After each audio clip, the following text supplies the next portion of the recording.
Shalom dan salam sejahtera. Bacaan Renungan Harian 2 Jun 2026 Selasa. Tema, agar kita tidak lupa. Mari berdoa. Bapa di surga, pada pagi ini kami mengundang kehadiran-Mu lagi.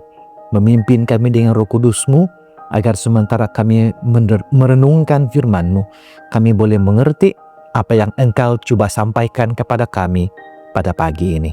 Dalam nama Yesus hamba berdoa. Amin.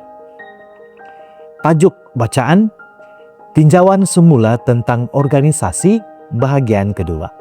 Ayat inti, jagalah dirimu dan semua kawanan kerana kamulah yang telah diamanahkan Roh Kudus untuk menjadi penyelia bagi menggembalakan jemaah Allah yang telah ditebusnya dengan darahnya sendiri.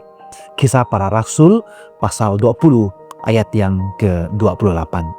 Daya penggerak di sebalik usaha untuk berorganisasi adalah gabungan kompleks ide yang sangat berkaitan. Salah satu yang paling penting ialah pemahaman yang semakin mendalam tentang misi gereja berdasarkan Alkitab. Menjelang tahun 1861, beberapa pemimpin denominasi telah menyimpulkan bahwa mereka mempunyai satu dunia untuk dimenangi, dan menjelang tahun 1863, jawatan kuasa eksekutif General Conference yang baru dibentuk mula membincangkan pengutusan seorang misioneri ke luar negeri. Wawasan misi yang lebih luas membawa kepada kesedaran yang lebih mendalam tentang keperluan untuk membangunkan organisasi yang mencukupi bagi menyokong misi tersebut. Pendek kata, James White dan yang lain secara berangsur-angsur menyadari bahwa tiada usaha misi yang bermakna dapat wujud tanpa sistem sokongan yang rasional dan berkesan. Realiti kedua yang membantu James dan rakan-rakan seimannya memperluaskan konsep struktur gereja ialah keperluan untuk mengekalkan kesatuan doktrin.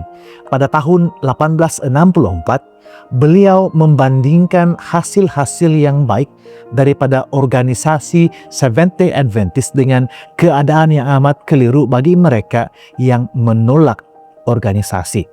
G.I. Butler mengembangkan pemikiran itu lebih lanjut pada tahun 1873 ketika dia menulis bahwa kita adalah umat yang teratur sepenuhnya dan organisasi kita bukanlah berasaskan penampilan luaran semata-mata, tetapi ia atas dasar yang kukuh.